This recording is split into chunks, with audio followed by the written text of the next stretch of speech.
Hello అన్న, how hello are you? Vinay. Good good. ఎలా ఎప్పుడు ఉన్నావు? వచ్చారు చైనా నుంచి? నేను వెళ్ళింది మే 6న. ఓకే. 13 days 12 nights ట్రిప్ అది. మ్మ్. May 19th night almost mid night వెనక్కి ఓకే. మే 22nd బయలుదేరి 23rd ఇక్కడ డెట్రాయిట్ వచ్చాను.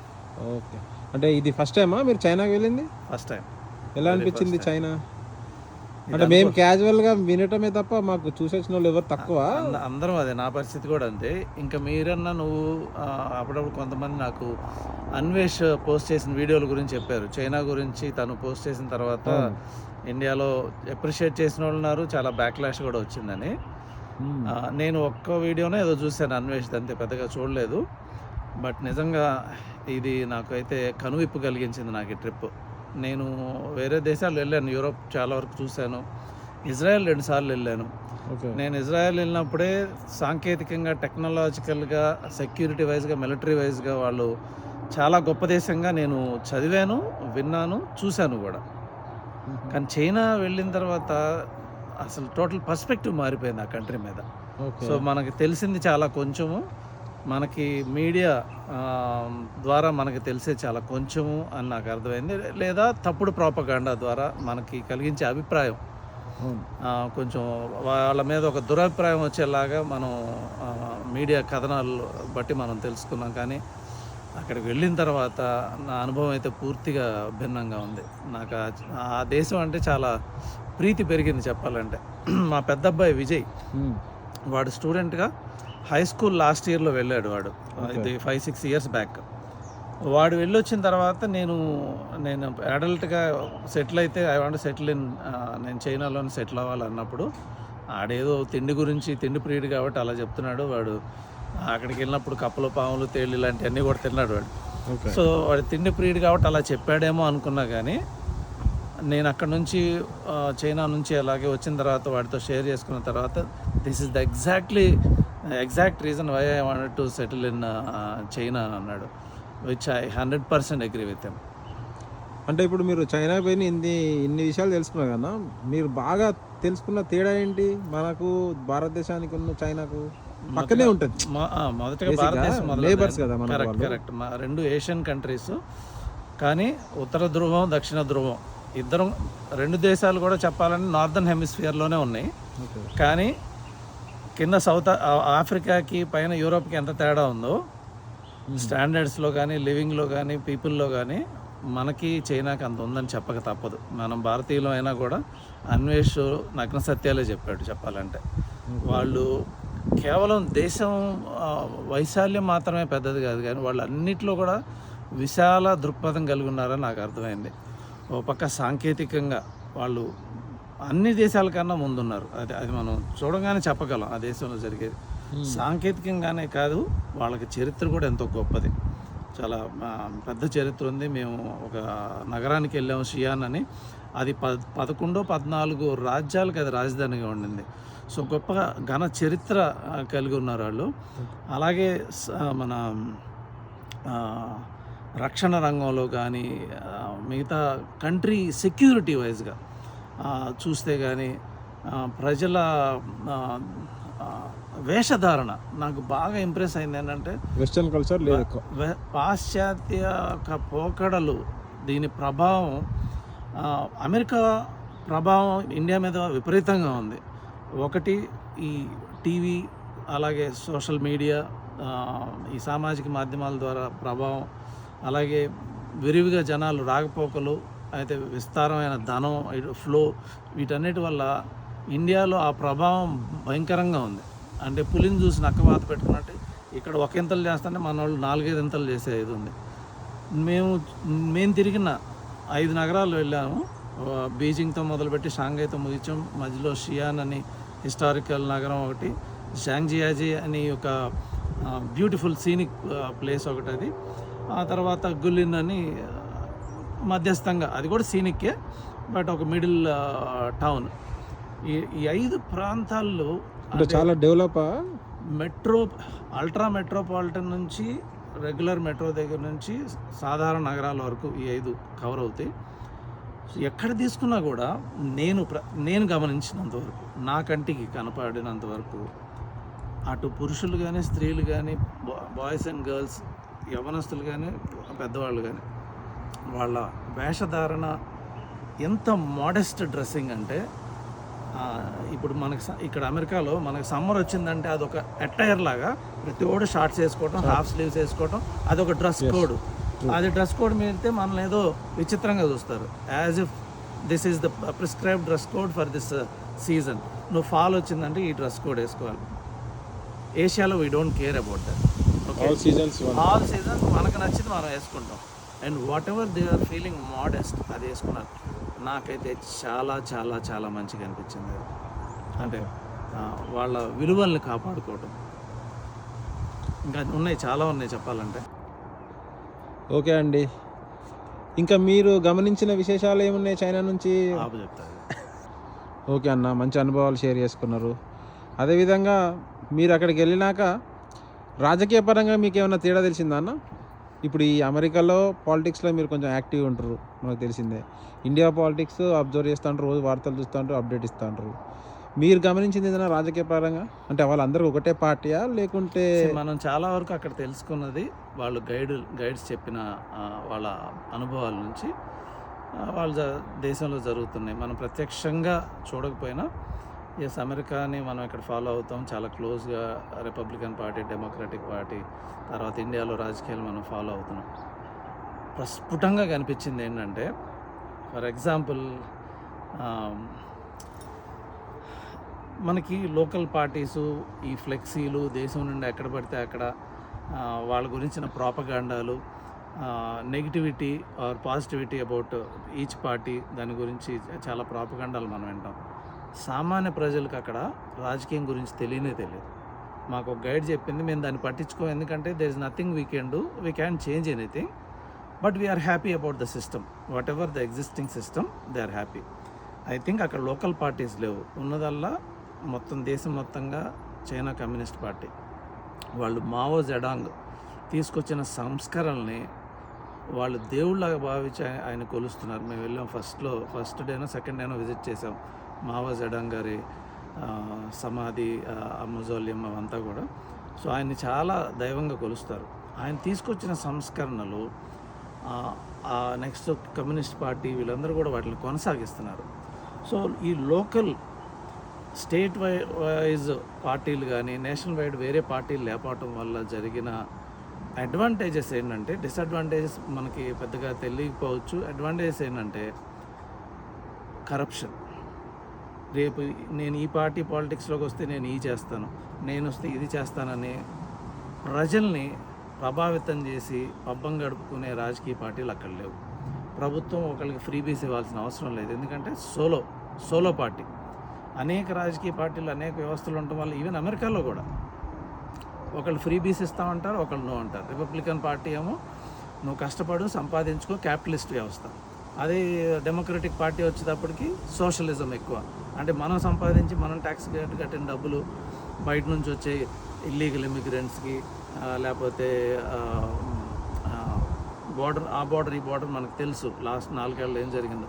విపరీతంగా జనాలు వచ్చేసారు.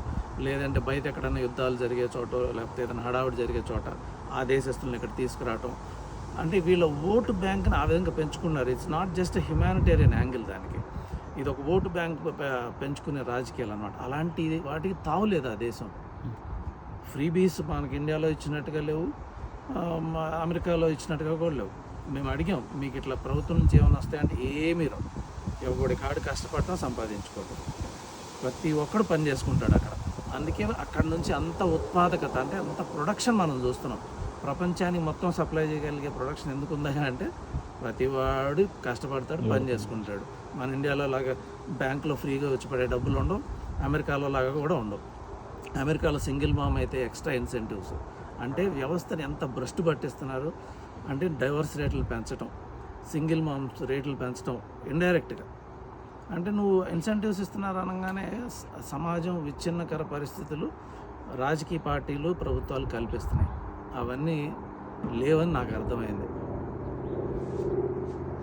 ఓకే అన్న, good to know about that. ఇంకోటి అన్న, మొన్న మీరు ఎవరితో షేర్ చేసుకుంటే విన్నా నేను, ఇది మన రియల్ ఎస్టేట్ ఎలా ఉంటుందన్న అక్కడ, ల్యాండ్స్ అవి నాకు మీరు చెప్పింది నాకు అర్థం కాలేదు, ఎందుకంటే కొంచెం డిఫరెంట్గా ఉంది ఆ కంట్రీది. ఫస్ట్ టైం విన్నప్పుడు బస్సులో నేను విడిగా చదివి వెళ్ళలేదు అది. బస్సులో వాళ్ళు చెప్తుంటే తర్వాత నేను గూగుల్ చేసి కూడా తెలుసుకున్నాను వాళ్ళు చెప్పిన దాన్ని క్రాస్ చెక్ చేసుకోవడానికి. అసలు చాలా వినూత్నంగా అనిపించింది. అంటే మనం చిన్నప్పటి నుంచి ఈ ఏజ్ వరకు అసలు కని విని ఎరగంది నాకైతే. అంటే ఏంటి, నీ దగ్గర డబ్బులున్నా, నువ్వు ఎంత గొప్పవాడివైనా, నువ్వు చైనా పౌరుడివైనా బయటవాడివైనా కూడా చైనాలో భూమి అమ్మబడదు. 100% భూమి ఓన్డ్ బై గవర్నమెంట్. సో నువ్వు ఏదైనా ఇల్లు కట్టుకోవాలన్నా లేకపోతే ఒక ఇల్లు కొనుక్కోవాలన్నా కూడా స్థలం నీది కాదు, దాన్ని ఒక 70 ఏళ్ళకి మాత్రమే లీజుకి తీసుకొని నువ్వు ఇల్లు కట్టుకోవచ్చు. లేదంటే గవర్నమెంటే ఇల్లు, చాలా అపార్ట్మెంట్స్ ఇల్లు కడుతుంది, వాళ్ళు కొనుక్కోవచ్చు. 70 ఏళ్ళ తర్వాత మళ్ళీ లీజ్ ఎక్స్టెన్షన్స్ చేసుకోవచ్చు. అంటే లేదంటే పిల్లలకి ఇచ్చుకోవటం, అట్లా మళ్ళీ కొంత ఫీజు కట్టి ఎక్స్టెండ్ చేసుకోవచ్చు. అంతేగాని అందులో అడుగు భూమి నాది అని నువ్వు క్లెయిమ్ చేసుకోవటానికి లేదు. అసలు నిజంగా దట్ ఈజ్ నాకు బిగ్గెస్ట్ గేమ్ చేంజర్ అది అనిపించింది. ఎందుకంటే ఇండియాలో తీసుకుంటే 60-70% కోర్టు కేసులు, సివిల్ కేసులు, ఈవెన్ క్రిమినల్ కేసులు కూడా తయారవుతాయి. అవి కూడా ఆ కేసుల తర్వాత భూ తగాదాలే. మన కింద సిటీ జిల్లా కోర్టుల దగ్గర నుంచి మున్సిపల్ కోర్టుల దగ్గర నుంచి నీకు సుప్రీంకోర్టు వరకు ఎక్కువ లేదు. 60-70% కోర్టులు ఈ కేసులతోనే నిండిపోయినాయి. దీనివల్ల ఎంత వ్యవస్థ అంతా స్తంభించిపోతుంది కదా. ఉదాహరణకి నేను ఒక స్థలం కొనుక్కున్నా హైదరాబాద్లో 2001లో 2003లో. ఈ రోజు వరకు కూడా నా హస్తగతం కాల. కొన్నప్పుడు డాక్యుమెంట్ల ప్రకారం నా పేరే ఉంది. ఆ తర్వాత 10 మంది పుట్టుకొచ్చారు, రియల్ ఎస్టేట్ సంస్థలు పుట్టుకొచ్చినాయి, ఇప్పటికీ కోర్టుల్లో కొనసాగుతూనే ఉన్నాయి, మీటింగుల మీద మీటింగులు. నా తరం వెళ్ళిపోతుందేమో, ఆ స్థలం నా చేతికి వస్తుందో రాదో కూడా నాకు తెలియదు చివరికి. సో వీటి వల్ల నిజంగా ఒకవేళ అన్నదమ్ములు గొడవలు, లేకపోతే నైబర్స్ మధ్య గొడవలు, నాది ఒక అడుగు ఒక గజం ఆక్రమించుకున్నాడని, పొలం గట్లు కొంచెం జరిపారని, ఎన్నో ఫ్యాక్షన్లు పుట్టుకొచ్చినాయి ఇలాంటి వాటి మీదే. ఎన్నో కుటుంబాల్లో తగాదాలు, లేకపోతే ప్రభుత్వానికి ప్రజలకి మధ్య గొడవలు ఎన్ని పోయినాయి కదా. అసలు ఇవన్నీ తీసేస్తే ప్రజలకి ఏం గొడవలు ఉంటాయి చెప్పు? ప్రభుత్వంతో మనకేం పని ఉంటుంది? కోర్టులతో మనకేం పని ఉంటుంది? సామాన్య మానవుడికి you are free from all this. అసలు అది బహుశా అన్ని దేశాల్లో ఇంప్లిమెంట్ చేయాలి, ప్రత్యేకించి ఇండియా లాంటి దేశంలో. అప్పుడు ఈ గొడవలు అనేవి ఉండవు. టాంజిబుల్, నాన్ టాంజిబుల్ ప్రాపర్టీస్ అంటారు. అంటే 70 ఏళ్ళు ఇల్లు ఉంటుంది, లేదంటే 50 ఏళ్ళు ఇల్లు ఉంటుంది. నీకు నచ్చకపోతే మళ్ళీ కట్టుకుంటావు, లేకపోతే నీ పిల్లల తరంలో దాన్ని పడేసి కట్టుకుంటారు. కానీ భూమిని ఏం చేయలేవుగా. మనలాంటి ప్రజలు 10,000 సంవత్సరాల నుంచి 8,000 సంవత్సరాల నుంచి భూమి ఉందో వస్తున్నారు పోతున్నారు. భూమి ఎంతమందిని చూసిందో ఆ స్థలంలో. ఇల్లు మారచ్చు, దాని సాగు లేకపోతే దాని వినియోగం మారచ్చు. కొన్నాళ్ళు అది పొలంగా ఉండొచ్చు, కొన్నాళ్ళు ఇండస్ట్రీగా ఉండొచ్చు, కొన్నాళ్ళు ఇళ్ళగా ఉండొచ్చు. కానీ భూమి అదే. అది నిజంగా ఎంత గొప్ప థాట్. కానీ అంత కంట్రీని వాళ్ళు అంత కంట్రోల్ చేయగలిగారంటే హ్యాట్స్ ఆఫ్ నిజంగా. అలాంటి విప్లవాత్మకమైన ఆచరణలు, ప్రణాళికలు మన దేశంలో కనుక తీసుకొస్తే, ఇప్పుడున్న ప్రత్యేకించి భారతదేశంలో మనకున్న ఈ రాజకీయ వ్యవస్థ, లేకపోతే ఈ భూమికి సంబంధించిన గొడవలు, తగాదాలు ఎన్నో సమసిపోతాయి. నిజంగా చేయగలిగే సమర్థ నాయకత్వం ఉంటే మావో జెడాంగ్ ఎలా చేశాడు అంత పెద్ద చైనా అని. మనకెంత పాపులేషన్ ఉందో వాళ్ళకంతే ఉంది. మనం వాళ్ళని ఇప్పుడు మించి వెళ్ళాం. కానీ వాళ్ళ సంస్కరణలు తీసుకొచ్చినప్పుడు వాళ్ళు మనకన్నా ముందున్నారు. వైశాల్యం పెద్దది, ప్రజలు ఎక్కువే. కానీ వాళ్ళ సంస్కరణలు తీసుకొచ్చి చూపించారు. మనం ఇన్ని రాజకీయ పార్టీల మధ్యలో ప్రజలు నలిగిపోతున్నారు అనవసరంగా. ఒక్కడు కూడా మనశ్శాంతిగా ఒక ఎకరం, ఒక 100 గజాల స్థలం కొనుక్కున్నాడు కూడా, ఫర్ ఎగ్జాంపుల్ హైదరాబాద్ లాంటి ఊర్లో, వాడికి అది నిజంగా వచ్చాడు ఇల్లు కట్టుకునేదాకా నమ్మకం ఉండదు. సో అంటే అమెరికాలో అంత వ్యవస్థ లేదు. కానీ అమెరికాలో కొంచెం పగటిపూకులు అదే. అంటే అమెరికాలో ఇండియా అంత ఇది పరిస్థితి లేదు. కానీ ఎందుకంటే రియల్ ఎస్టేట్ ఇంకా అంత లేదు. ఫ్యూచర్లో జరగవచ్చు, మనం చెప్పలేం. ఎంక్రోచ్మెంట్స్ ఇలాంటి వాళ్ళకి వచ్చిన ఆలోచన చాలా గొప్పదన్న. భూమి ఎప్పటికైనా శాశ్వతంగా ఉంటుంది అని చెప్పి వాళ్ళు ఎప్పటి నుంచో అదే పట్టుకున్నారు. మన దేశం రాజులు వస్తారు, రాజ్యాలు వస్తాయి, ప్రజాస్వామ్యాలు. భూమి మాత్రం అక్కడే సొంతం కాదని చెప్పి, అది ఎవరిది సొంతం కాదు. నిజంగా భూమి, ఈ ఆయిల్ రిఫైనరీస్, ఖనిజ సంపద, ఇవన్నీ ఒకటి చేతిలోకి వెళ్ళకూడదు, గవర్నమెంట్ల చేతిలోనే ఉండాలి కదా. ఇంకోటి నాకున్న ఒక డౌట్ అన్న, ప్రపంచం మొత్తం సోషల్ మీడియా మీద బతుకుతుంది. నేను విన్నది ఏంటి అంటే చైనాలో వాళ్ళ యాప్స్ వాళ్ళకే, వాళ్ళ ఊబర్ వాళ్ళకే, వాళ్ళ లిఫ్ట్ వాళ్ళకే, బయటి యూరోప్ కంట్రీ కానీ వెస్టర్న్ కంట్రీస్ ఏవి వాడరని. ఏది నిజమేనా? మీరు చూసారా అది? 100%. అంటే ఇంటర్నెట్ కూడా పనిచేస్తుంది కానీ ఇప్పుడు ఫర్ ఎగ్జాంపుల్ నేను ఇండియా వెళ్ళాను. మాది ఒక 30 మంది గ్రూప్. నేను అమెరికా నుంచి వెళ్ళినాను, నేను ఒక్కడినే. తర్వాత అక్కడ మా అన్నయ్య, మా అక్క, ఇంకో 27 మంది సభ్యులు. ఈ గ్రూప్కి శివకుమార్ గారు అని ఆయనే రూపకల్పన చేసి ప్లానింగ్ చేసి ఏ ప్లేసులకి వెళ్ళారు అవన్నీ చేశారు ఆయన. ఆయన డాట్ ట్రావెల్స్ అని ఆ సంస్థతో టైఅప్ అయ్యి ఇది మొత్తం వాళ్ళ నుంచి ఒక కోఆర్డినేటరు గైడ్ సో వచ్చారు. సో వెళ్ళే ముందు వాళ్ళు మాకు ఇవన్నీ చెప్పారు, అక్కడ ఏం పని చేయవు, సోషల్ మీడియా పని చేయదు, ఇంటర్నెట్ కూడా పని చేయదు, మీ సెల్ ఫోన్లు, మీరు అక్కడ లోకల్ సిమ్ వేసుకోవాలంటే మళ్ళీ ప్రాసెస్ పేపర్ వర్క్ అదంతా ఉంటుంది. బెస్ట్ ఏంటంటే మీరు ఇండియాలోనే Airtel, Jio, whatever it is, మీరు ఇక్కడే రీఛార్జ్ చేసుకొని ఇంటర్నేషనల్ రోమింగ్ చేసుకుంటే అక్కడ పనిచేస్తున్నారు, విచ్ ఇస్ 100% కరెక్ట్. సో మన ఇంటర్నెట్ ఇంటర్నేషనల్ రోమింగ్ వేసుకుంటే బ్రహ్మాండంగా పనిచేసింది. అప్పుడు దాని నుంచి యాప్స్ అన్నీ పనిచేసినాయి, కొన్ని పని చేయలేదు అక్కడ కూడా. ఫర్ ఎగ్జాంపుల్ నేను ఇక్కడ ఫాక్స్ న్యూస్ ఛానల్ ఓపెన్ చేయకపోతే పని చేయలే. అంటే కొన్ని కన్జర్వేటివ్ భావాలు ఉన్నాయి, రెస్ట్రిక్టెడ్ ఉన్నాయి, ఏది మన ఇండియన్ రోమింగ్ వాడినా కూడా. బట్ బయట మనకి అపోహ ఏంటి, వీళ్ళు ఇవేమి వాడరు, అంటే బయట ప్రపంచంతో వీళ్ళకి సంబంధం లేదు, వీళ్ళు చాలా వెనకబడిపోయి ఉన్నారని మనకు ఫీలింగ్. ఒకటి ఏంటంటే భాష వల్ల వాళ్ళు వాళ్ళ భాషను చాలా పరిరక్షించుకుంటున్నారు. ఇంగ్లీష్ మాట్లాడాలని రూల్ ఎక్కడ ఉంది? మన తెలుగులో మాట్లాడుతుంటే ఎర్రోళ్ళ చూస్తారు మన ఆంధ్ర తెలంగాణలో, కానీ వాళ్ళ భాషని వాళ్ళు పరిరక్షించుకుంటున్నారు. సాంకేతికంగా అమెరికా కన్నా ముందున్నారు, కానీ వాళ్ళ భాషలోనే ఇంగ్లీష్లోనే యాప్స్ చేయాలని ఎక్కడన్నా ఉందా? ఇంగ్లీష్లోనే వాడాలని రూల్ అది వాళ్ళు చేసి చూపించారు. మేము భాషను పరిధి దాటకుండా మా సొంత పరిజ్ఞానంతో, సాంకేతిక పరిజ్ఞానంతో వాళ్ళ సొంత యాప్స్ అమెరికా కన్నా ధీటుగా ఉన్నాయి, అక్కడ ధీటైన యాప్స్ చేసుకొని వాళ్ళు బ్రహ్మాండంగా యూజ్ చేసుకుంటున్నారు. మనకి ఇక్కడ జల్లి ఇలాంటి, అంటే ఇండియాలో ఫోన్పే అలాంటివి అమెరికాలో మనం చాలా తక్కువ వాడతాం. ఎక్కడికన్నా వెళ్తే ఇట్లా స్కాన్ చేసి వాడే సంస్కృతి మనకి అమెరికాలో లేదు. చెప్పాలంటే అమెరికా వెనకబడింది ఎన్నో విధాలుగా. ఇండియా అంతకన్నా ముందుంది, ఇండియా కన్నా ఇంకా ఎక్కువ ముందుంది చైనా, ఏ విధంగా చూసుకున్నా కూడా.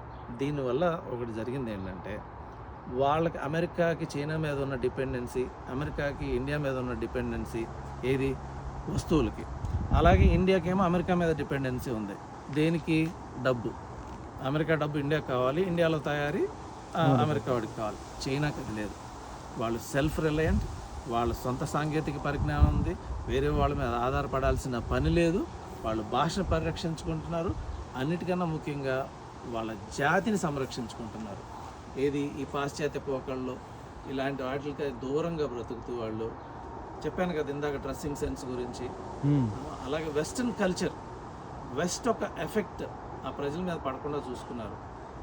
నేను దీని గురించి విన్న ఒక చిన్న స్టోరీ చెప్తాను. ఏంటంటే 18th సెంచరీలో ఓపియం వాడకం ఈ యూరోపియన్ కంట్రీస్ చైనాకు అలవాటు చేసి చైనా ప్రజల మొత్తాన్ని వాళ్ళ బానిసత్వంలోకి తెచ్చుకున్నారు. సో అందుకని వాళ్ళ ఒక విప్లవం లాగా తీసుకొచ్చి, అప్పట్లో రాజు నాకు గుర్తులేదు, ఆయన ఈ సంస్కృతిని ఆపాలని చెప్పి చైనాలో మొత్తం బ్యాన్ విధించి ఓపియం వాడకుండా, ఈ చైనా వాళ్ళు బహుశా అలాంటి సమయాల్లోనే వచ్చిందేమో, ఈ పాశ్చాత్యులు ఎవరు వీళ్ళ మీదకి రాకుండా ఆ సంస్కృతిని నుంచి, వాళ్ళ ప్రభావం నుంచి వాళ్ళ ప్రజలను వాళ్ళు కాపాడుకోవడానికి ఎన్నో తీసుకొచ్చారు. బహుశా భాష పరిరక్షణ కూడా అందులో భాగమే. అందుకే వాళ్ళు వేరే వాళ్ళతో సంబంధం లేదు, వాళ్ళకి వాళ్ళు చేసుకొని వాళ్ళు బ్రతకగలరు, వాళ్ళు 10 మందిని బ్రతికించగలరు. కాబట్టి వేరే వాళ్ళ మీద డిపెండెన్సీ లేదు వాళ్ళకి. అమెరికాకు ఉన్నట్లుగా ఇండియాకు ఉన్నట్లుగా డిపెండెన్సీ లేదు. ఫైనాన్షియల్లీ దే ఆర్ స్ట్రాంగ్, మిలిటరీలో దే ఆర్ స్ట్రాంగ్. ఖనిజాలు ఇప్పుడు చూడు, మన ఎన్నో ఖనిజాలు అమెరికా అక్కడ నుంచే ఇంపోర్ట్ చేసుకుంటుంది. సో ప్రకృతి వాళ్ళకి సహకరిస్తుంది, వాళ్ళు ప్రకృతిని కూడా చక్కగా వినియోగించుకున్నారు. టెక్నాలజీలో వాళ్ళకున్న యాప్స్ బహుశా అమెరికాలో ఉండవు నాకు తెలిసి. అలాగే మన బ్యాటరీ కార్స్, దేశం అంతా బ్యాటరీ కార్సే. అట్లీస్ట్ 60 కార్స్ అంటే గుర్తొచ్చిందన్న, ఇప్పుడు మన ఇండియాకి చైనాకి ఆల్మోస్ట్ సేమ్ పాపులేషన్. మన ఇండియాలో మీరు చూసే ఉంటారు ట్రాఫిక్. ఇప్పుడు మీరు అమెరికాకి ఇక్కడ traffic rules and regulation participate చేసుకొని పోతారు. ఇండియాకి వెళ్ళినాక అక్కడ వెళ్ళాక మీకు హైదరాబాద్ నుంచి మీ ఇంటికి వెళ్ళాక చిరాకు పడుతుంది. వస్తుంది. సో అట్లా ఆ దేశంలో అందరు రూల్స్ అండ్ రెగ్యులేషన్స్ పాటిస్తున్నారా? మీరు ఏమైనా గమనించారా దాని గురించి ట్రాఫిక్ది? బ్యూటిఫుల్. ఒక అంశం నేను చెప్పలేను నిజంగా. ఇప్పుడు ఈ అంశం తీసుకొచ్చావు కాబట్టి ఇది కూడా మాట్లాడుకుందాం. అసలు బీజింగ్లో దిగ్గానే మమ్మల్ని అందరినీ ఫస్ట్ ఆకట్టుకున్నది ఏదైనా ఉందంటే వాళ్ళ రోడ్లు, వాళ్ళ వాహనాలు, ఆ ట్రాఫిక్ సెన్స్, ఆ రోడ్లు డిజైన్ చేసిన విధానం. ఇప్పుడు 200 అడుగులు 150 అడుగులు రోడ్డు ఉన్నా, నువ్వు ఎక్కడి నుంచి నువ్వు అన్న నన్ను పిలిస్తే 150 అడుగులు ఇంత చిన్నగా పిలిచినా బహుశా వినపడవచ్చు. నేను నిన్ను వినయ్ అని పిలిస్తే వినపడవచ్చు. ఎందుకంటే నీకు రోడ్డు మొత్తం రద్దీగా కార్లు అలాగే స్కూటర్లు ఇవన్నీ వెళ్తున్నా, పిన్ డ్రాప్ సైలెన్స్, ఒకడు హార్న్ కొట్టేవాడు ఉండడు. ఓకే, అలాగే స్కూటర్ల నుంచి బై మన శబ్దాలు ఉండవు. ఎలక్ట్రిక్గా ఇక స్కూటర్లు అయితే 100% ఎలక్ట్రిక్. నీకు దేశం నిండా మూలలా ఉన్నాయంటే విస్తారంగా స్కూటర్లు, సైకిళ్ళు. నీకు రోడ్డు పక్కన పిచ్చి మొక్కలు ఎలా ఉంటాయో అట్లా చూసా. అసలు నీకు రోడ్డుకి ఎంత దూరం పోతున్నా, ఏ సిటీ వెళ్ళినా, ఏ పల్లెటూరు వెళ్ళినా కూడా గవర్నమెంటే పెడుతుందంట సైకిల్స్ అన్నీ. నువ్వు ఎక్కడ తీసుకోవటం, ఎక్కడ తొక్కి వదిలేయటం, బహుశా ఏదైనా యాప్ ఉండి ఉంటుంది దానికి. అక్కడ వాడుకున్నాడు, ఆడ తీసుకెళ్ళి ఇంకెక్కడ వదిలేస్తాడు. ఈ రొటేషన్లో జరుగుతూ ఉండి, అలాగే స్కూటర్ ఛార్జింగ్లు కానీ, ఈ ఆటో సైకిల్ ఛార్జింగ్ కానీ గవర్నమెంటే చాలా వరకు టేకప్ చేస్తుంది. సో దానివల్ల నీకు ఎంత పొల్యూషను, ఏది వాయు కాలుష్యం, శబ్ద కాలుష్యం ఎన్ని తగ్గిపోతాయి కదా. Plus very sensible people traffic wise. అంటే లాస్ట్లో ఎప్పుడో చిన్న యాక్సిడెంట్ చూసాను తప్ప, ఈ 13 రోజుల ప్రయాణంలో మేము వీడియో గేమ్ ఆడుతున్నట్టే. అంటే టెక్నాలజికల్గా నీకు సెన్సర్లు ఉంటే ఒకటి ఆటోమేటిక్గా తప్పుకొని ఆటోమేటిక్గా వెళ్ళిపోతుంటాయి సెన్సర్స్ ఉంటాయి. ప్రజలు కూడా ఏదో సెన్సర్స్ ఉన్నట్టు ఆటోమేటిక్గా వెళ్ళిపోతా. They know how to go around very methodical. ప్రతి ఒక్కడు హెల్మెట్ వాడటం చాలా విచిత్రంగా ఉంది. అక్కడ స్కూటర్స్ అన్నిటికి కూడా ముందు నుంచి వెనక్కి ఇట్లా కవరింగ్ ఉంటుంది. అంటే వాన వచ్చినా మంచు పడినా కూడా వాళ్ళు పోతానే ఉంటారు. వాళ్ళకి అది చిన్నపాటి టాయ్స్ లాగే, చిన్న టాయ్స్ లాగే. చాలా మంచిగా అనిపించింది. అలాగే చలి ఉన్నప్పుడు మనకి చేతులన్నీ నీకు స్కూటర్ మీద వెళ్తుంటే చలికి ఫ్రీజ్ అయిపోతాయి కదా బాడీ. మనకి కంఫర్టర్లు ఉంటాయి కదా, ఆ కంఫర్టర్ లాంటివి కింద నుంచి ఇట్లా మీద దాకా కుట్టించుకున్నారు. ఓకే, చేతికి కూడా కవర్ అవుతుంది, బాడీ కవర్ అవుద్ది. అలాగే వెనకాల కూర్చున్నాడు కూడా, వాడి తల మాత్రం బయటకు వస్తే బాడీ అంతా కవర్ అవుతుంది. అసలు పరిస్థితులకు తగ్గట్టుగా అంటే చిన్న సూక్ష్మమై కూడా అంత చక్కగా తయారు చేసుకున్నారు వాళ్ళు. అంటే చిన్న అంటే మన ట్రాఫిక్ని మన ఇండియన్ అయితే కంపేర్ చేయదులే. మనకి రకరకాల వాహనాలు, అంటే ఒకటి రకరకాల భాషలు, రకరకాల సంస్కృతులు, రకరకాల జాతులు. ఇండియా కొంచెం భిన్నంగా ఉంది. అలానే కంట్రోల్ చేయలేమా అంటే చేయలేక కాదు. 94-95 ప్రాంతంలో ఇండియాలో టిఎన్ శేషన్ అని ఒక ఆయన ఎలక్షన్ కమిషనర్ వచ్చాడు, చీఫ్ ఎలక్షన్ కమిషనర్. ఢిల్లీలో కూర్చొని దేశాన్ని గడగడలాడించాడు ఆయన. అసలు రాజకీయ నాయకుల గుండెల్లో రైళ్లు పరిగెత్తించిన ఏకైక అసలు ఎలక్షన్ కమిషన్ అనేది ఒకటి ఉందని అప్పుడు జనాలకు తెలిసింది. దాని శక్తి ఎంత ఉందో అప్పుడు జనాలకు తెలిసింది. ఒక్కడు కూర్చొని ఇండియా మొత్తం ఎలక్షన్ డిక్టేట్ చేయొచ్చు అని. అంటే నాయకుడు అనేవాడు పైన సరిగ్గా ఉంటే as is the king so is the people అని ఒక సామెత ఉంది. అలాగే నాయకుడు సరిగ్గా ఉంటే ప్రజలందరూ సరిగ్గా ఉంటారు. ఆచరణలో పెట్టించగలిగే సమర్థమైన నాయకుడు ఉంటే ఏదైనా ట్రాఫిక్కే కాదు, అందరి జీవితాలు సమూలంగా మార్చేయచ్చు. చైనా మనకి ప్రత్యక్ష ఉదాహరణ. ఇది ఎప్పుడు హిస్టరీ మాట్లాడలే మనం. కరెంట్ చాలా గొప్ప విషయాలు చెప్పిల్లన్న చైనా గురించి. ఇంకా నిజంగా చూసింది చాలా తక్కువ. మేము చూసింది జస్ట్ కొన్ని 5 ప్లేసులు మాత్రమే అంత పెద్ద దేశంలో. ఈ కొంచెంలోనే ఇప్పుడు మీరు చూసింది ఓన్లీ మెట్రో సిటీస్, దగ్గర సిటీస్. ఇంకా మీరు లోపలికి వెళ్ళి విలేజెస్ ఏమన్నా చూస్తే ఇంకా అద్భుతంగా ఉంటుంది వాళ్ళ రాజకీయం. మీకు ఆ ల్యాండ్ కూడా ఎవరు కొనడానికి లేదంట. రెసిడెన్షియల్ అయితే 70 ఏళ్ళు లీజుకి తీసుకోవచ్చు, బిజినెస్లు అయితే 50 ఏళ్ళు, కమర్షియల్ కట్టడాలు షాంఘైలో అలా ఉన్నాయి పెద్ద. ఆ కట్టడాలన్నీ కూడా కేవలం 40 సంవత్సరాలు మాత్రమే. మళ్ళీ ఎప్పటికప్పుడు లీజ్ ఎక్స్టెండ్ అవ్వకుండా లీజ్ వస్తుంది. ఎక్స్టెండ్ చేసుకోవచ్చు. Very good. చాలా వరకు గవర్నమెంట్ బిల్డింగ్సే. షాంఘై టవర్ అని ఉంది, నేను ఏదో బుర్జ్ ఖలీఫా లాగా ఏదో అనుకున్నా, ప్రైవేట్ దేవని అనుకున్నాను. It is government from Shanghai municipality కట్టిందంటారు. గవర్నమెంట్ చాలా ఉన్నాయి అక్కడ. సో నువ్వు అలాగే ల్యాండ్ నువ్వు లీజ్ తీసేసుకోవచ్చు అగ్రికల్చర్కి, నువ్వు ఏ పంట వేసుకుంటావో నీ ఇష్టం. So it's a semi capitalistic ఇదనమాట. అంటే కమ్యూనిజము ఉంది little bit, where government controls. తర్వాత క్యాపిటలిస్ట్ అంటే నువ్వు సంపాదించుకున్నంత, కష్టపడ్డాడు కష్టపడినంత, కొన్ని నువ్వు ఓన్ చేసుకోలేవు అంతే. ఎవరేమనుకున్నా మాకు సంబంధం లేనట్టు అంతే. ప్రపంచంతో మమ్మల్ని మేము లేకున్నా వీళ్ళు లేరని వాళ్ళు అనుకొని వీళ్ళని మనం చిన్న చూపు చూసి అని వాళ్ళు ఇంకా పట్టించుకోరు. నేను హై స్పీడ్ ట్రైన్ గురించి మనం మాట్లాడలేదు. ఆ హై స్పీడ్ ట్రైన్స్ అవన్నీ అంత దేశానికి అటు ఇటు వెళ్ళాలంటే అంత స్పీడ్ వెళ్ళాల్సిందే ఆ ట్రైన్స్.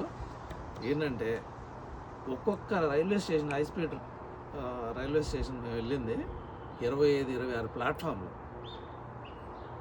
ఒక్కొక్క ట్రైన్ స్టేషను శంషాబాద్ ఎయిర్పోర్ట్ అంత ఉన్నాయి. ఎంత పెద్దదిరా బాబు, సీటింగ్ ఏరియానే మన ఎయిర్పోర్ట్లో ఎంత ఉంటుందో అంతగానే ఎక్కువ ఉంది. సేమ్ లాగా airport waiting area, waiting area, huge check in. Huge. ఇంకోటి ఏంటో తెలుసా, మనం విజిటర్స్కి వెళ్తే మనం ప్రతి చోట మన పాస్పోర్ట్ తీసుకెళ్ళాలి. అంటే నువ్వేం చేస్తున్నావు అనేది దేశంలో నువ్వు ట్రాక్ అవుతానే ఉంటావు. ఓకే, నువ్వు మనమే కాదు విజిటర్స్కి వెళ్ళిన వాళ్ళు, చైనా పౌరులు కూడా వాళ్ళు ఎక్కడికి వెళ్ళినా వాళ్ళ ఐడి కార్డు తీసుకెళ్ళాలి. ఇప్పుడు మనం చెప్పిన ఉదాహరణకి ట్రైన్ గురించి చెప్పాను కదా, మనం విజయవాడ హైదరాబాద్ లాంటి స్టేషన్లో నువ్వు ఎక్కడ దిగితే ఎక్కడ సందు ఉంటే అక్కడ నుంచి బయటకు వెళ్ళిపోతావు. ఓకే, నువ్వు కరెక్ట్గా ఎగ్జిట్లోంచి వెళ్ళాలని రూల్ ఏం లేదు. ఎగ్జిట్లో అయితే మా అయితే టీటీ ఉంటాడు, అప్పుడప్పుడు టికెట్ మనం ట్రైన్ రాకముందు కూడా దిగుతాం, స్టేషన్ రాకముందు కూడా రాకముందే టకటక రన్నింగ్లో దిగేసి వెళ్ళిపోతాం, లేకపోతే అవుటర్లో దిగేసి చెక్ చేస్తాం. నీకు అసలు ఇక్కడ ఆ వ్యవస్థే లేదు. నువ్వు ఖచ్చితంగా స్టేషన్కి వెళ్ళి దిగుతావు. And there is only one exit, మొత్తం ఒక ఫనల్ లాగా అనమాట. నువ్వు మొత్తం వెళ్ళి అందులోంచి బయటకు రావాలి. అందులోంచి బయటకు వచ్చినప్పుడు నీకు ఏమవుద్ది, అక్కడ మీరు మెట్రోలో మనం స్కాన్ చేసినట్టు నువ్వు ఐడి స్కాన్ చేయాల్సిందే. లోపలికి వచ్చినప్పుడు స్కాన్ చేయాలి, బయటకు వెళ్ళేటప్పుడు స్కాన్ చేయాలి, తెలిసిపోతుంది. లేదా నీ ఫేస్ ఐడి బట్టి అది చేసుకుంటుంది. ఎన్నిసార్లు వచ్చినా ఈ ఎన్నిసార్లు రెండు. అవుతాం. ఎన్నిసార్లు వెళ్ళావు అనేది కాదు, ఎవడెక్కాడు ఎవడు దిగాడు, రేపు ఏదన్నా అయితే ఎవరిని ట్రాక్ చేయాలి ఆడి మూమెంట్స్ని. నువ్వు ఒక బ్యాగ్తో ఫర్ ఎగ్జాంపుల్ ఎవడన్నా వెళ్ళి బాంబు పెట్టాడు, అఫ్కోర్స్ పెట్టలేవు, అదంత ఈజీ కాదు. పెట్టావనుకో నీ చేతిలో ఎవరు వెళ్తుందో ఎవడు అనేది 2 నిమిషాల్లో టక్కని నిన్ను పసిగట్టేయచ్చు కదా. నువ్వు ఎక్కడికి వెళ్ళినా నువ్వు ట్రాక్డ్. మన పాస్పోర్ట్ మన ఫేస్ ఐడి ద్వారా ట్రాక్ చేసేస్తున్నారు. బ్యూటిఫుల్. ఇప్పుడు అమెరికా ఇలాంటి దేశాల్లో గగ్గోలు పెట్టేది ఏంటంటే, oh government is too much into private లైఫ్స్ను. తప్పు చేసేవాడు ఆ మాట మాట్లాడతాడు. నీకు తప్పుడు భావాలు ఉంటే ఎందుకు ఇవన్నీ అంటావు తప్ప, నువ్వు జెన్యూన్ సిటిజన్వి, నువ్వు లా అబైడింగ్ సిటిజన్ అయితే నువ్వు ఇవన్నీ మాట్లాడవు. ఓకే, మనకి సేఫ్టీ అండ్ సెక్యూరిటీ ఇవన్నీ బాగున్నాయి అనుకుంటాం కదా మనం. సో దానివల్ల నీకేంటి, అసలు నువ్వు ఎక్కడ దిగినా సరే నలు దిక్కులా నీకు కెమెరా. అంటే వాళ్ళు అన్నారు, any time of the day or night, ఆడైనా మగైనా ఎప్పుడైనా వెళ్ళొచ్చు, ఏమీ కాదని మా గైడ్లు గంటాపదంగా చెప్పారు. దొంగతనాలు లేవు. ఒకటి సాంకేతిక విప్లవం వల్ల దొంగతనాలు లేవు, ఎందుకంటే అన్ని ఆన్లైన్ పేమెంట్స్ లేదంటే యాప్ల ద్వారా పేమెంట్స్ వచ్చాక వాళ్ళు అసలు దొంగతనాలు. మేము ఆ ప్రశ్న అడిగితే గైడ్ని షాంఘైలో ఆవిడ 2 నిమిషాలు ఆగింది. అసలు అలాంటివి మేము విని చాలా లేదు. మోసం కూడా ఉండదని చెప్పింది. మీరు కాపీ మార్కెట్ అని ఉంటుంది, ఈ ఫోన్లు ఇవన్నీ కొంటారు కదా చీప్గా వచ్చి, ఆ మార్కెట్కి వెళ్ళి మీకు మోసం అనేది ఉండదు. వాళ్ళు ఎక్కువ రేటు చెప్పి మీరు బార్గెన్లో తక్కువ చేయొచ్చు. ఒకటి 10 రూపాయలు దొరకవచ్చు, ఒక వస్తువు బార్గెన్ బట్టి ఇంకొకటి 20 రూపాయలు దొరకవచ్చు, కానీ మోసం అనేది ఉండదు. నిజంగా అదే అయింది మాకు. ఎవడెంత బేరం చేసుకుంటాడో అంత కొనుక్కొని వెళ్తాడు. అది పని చేస్తలేదో తర్వాత విషయం. వాళ్ళు వ్యక్తులుగా మోసం చేయట్లేదు. ఆ వస్తువులో ఏదైనా మోసం ఉందేమో కాపీ మార్కెట్. సో కాబట్టి మనం దాన్ని తప్పు పట్టాల్సిన అవసరం లేదు. ఆడు ఒరిజినల్ అని చెప్పి నీకు డూప్లికేట్ అన్నమాట. డూప్లికేట్ అనే చెప్పి అమ్ముతున్నాడు. పని చేస్తే నీ అదృష్టం, పని చేయకపోతే మనం చేయగలిగేది లేదు. అందుకే 100ది 10కి ఇస్తున్నాడు. మనుషులుగా మోసం చేయట్లేదు వాడు. సో ఈ సెక్యూరిటీ సిస్టమ్స్ వల్ల, ఈ ఐడి సిస్టమ్స్ వల్ల, ఇప్పుడు చూడు అమెరికాలో ఉన్నాం మనం, వాడు లోపలికి వచ్చేటప్పుడు ఫింగర్ ప్రింట్స్ తీసుకుంటాడు దేశంలో. దానివల్ల ఉపయోగం ఉంది? ఆడు వచ్చేవాడు నేను ఈ కంట్రీలో బాంబు పెడతానికి వస్తున్నానని చెప్పొస్తాడా, లేకపోతే ఏదైనా మన సమాజ వ్యతిరేక కార్యకలాపాలు చేయడానికి అని చెప్పిరాడు కదా ఆడు దేశంలోకి వచ్చాక చేస్తాడు. కానీ వాడు ఎక్కడికి వెళ్తున్నాడు, ఏం చేస్తున్నాడు అని ప్రతి పౌరుడికి నీకు ఇంత సాంకేతిక పరిజ్ఞానం ఉన్నప్పుడు ట్రాకింగ్ అయితే నీకు ఏదైనా జరిగినప్పుడు చెక్మని స్పందించడానికి అవకాశం ఉంటుంది. ప్లస్ వ్యవస్థల మీద కూడా భయం ఉంటుంది. ఇప్పుడు బాంబ్ బ్లాస్టింగ్లు ఇలాంటి చైనాలో మనం వినమే. ఇక్కడ అమెరికాలో అయ్యే స్కూల్ షూటింగ్లు, స్టాబింగ్లు మనం చైనాలో అసలు వినం. మనం అమెరికాలో ఎందుకు అవుతున్నాయి? అందుకే జవాబుదారీతనం సరిగ్గా లేదు. వ్యవస్థ కూడా వీళ్ళు అనుకున్నంత చక్కగా పనిచేయట్లేదు. ఇక్కడ నెత్తి మీద యుఎస్ క్యాపిటల్ మీద, తర్వాత పెంటగన్ మీద ఫ్లైట్లు పడితేనే దిక్కులు వీళ్ళకి దిక్కు లేకుండా పోయింది. మనం అనకూడదు కానీ, అంటే చేయాల్సినట్టుగా వ్యవస్థ బయటకు చూసినంతగా ఇక్కడ పని చేయట్లేదు. ఆ దేశంలో పని చేస్తాం. దానికి నేర్చుకోవాల్సినవి అయితే చాలా ఉన్నాయి. ఒక ట్రిప్లో కొన్ని నేర్చుకున్నాం, ఇంకా లోపలికి వెళ్తే ఎన్ని నేర్చుకుంటామో. This not the first trip definitely. ఏ దేశం మళ్ళీ వెళ్ళినా వెళ్ళకపోయినా నేను చైనా అయితే తప్పకుండా. అంటే ఇన్ని దేశాలు నేను చూస్తుంటేనే మీరు ఇన్ని దేశాలు తిరిగి వస్తారు కన్నా, ఎవ్రీ ఇయర్ 1 year అన్నా 2 countries కన్నా వెళ్ళొస్తారు. The first time I'm hearing మీరు చైనా గురించి చాలా గొప్ప విషయాలు చెప్పారు. నాకు తెలిసి మీరు చైనాతోని లవ్లో పడిపోయారు. డెఫినెట్గా ఇప్పుడు దీనికి 4 నెలల ముందే నేను ఆస్ట్రేలియా వెళ్ళాను. నాకు పెద్ద గొప్పగా అనిపించలేదు. మరో అమెరికా ఒక 4-5 నగరాలు, ఏదో చిన్న కంట్రీ, పెద్ద నాకు అంత ఎక్సైటింగ్ అనిపించలేదు. అది ఏదో వెళ్ళాం వచ్చాం, ఏదో చెక్ మార్క్లకు. కానీ చైనా వెళ్ళాక అసలు నేర్చుకోవాల్సినవి చాలా ఉన్నాయి. అదొక డిఫరెంట్ ప్రపంచం. ఇంత పెద్ద భూమి 190-200 దేశాల్లో అదొక స్పెషల్ దేశం. అంటే జపాన్ కూడా బాగుంటుంది అన్నారు, కానీ అవన్నీ చాలా చిన్న దేశం. రాబోయే కాలంలో జపాన్ కూడా మీరు వెళ్ళాలని కోరుకుంటున్నాం. తప్పకుండా చూద్దాం. చైనా అనుభవాలు ఇవన్నీ మనం తెలుసుకోవాలంటే ఎవరో చెప్పారు విన్నాము అని ఒక అభిప్రాయం ఏర్పరచుకోకుండా మనం చూసి మనం తెలుసుకుంటే మనం ఇప్పుడు అన్వేష్ ఎంత ఎడ్యుకేట్ చేశాడు జనాన్ని, అలా మనం కొంతమంది చెప్పడానికి అవకాశం ఉంటుంది. ఇక్కడ మనం కూడా కొద్ది గొప్ప పాలిటిక్స్లో అక్కడక్కడ లైట్గా తిరుగుతున్నాము. మనం కూడా మన వాణి వినిపించడానికి అవకాశం ఉంటుంది. ఈ దేశంలో ఇవి జరుగుతున్నాయి, ఇక్కడ మనం ఎందుకు చేయలేకపోతున్నాం, చేయొచ్చు కదా. వినరా తర్వాత విషయం. మన వాణి వినిపించడానికి అయితే అవకాశం ఉంటుంది కదా. డెఫినెట్గా చైనా అయితే 2-3 సార్లు కనీసం వెళ్తాం. థ్యాంక్ యూ అన్న.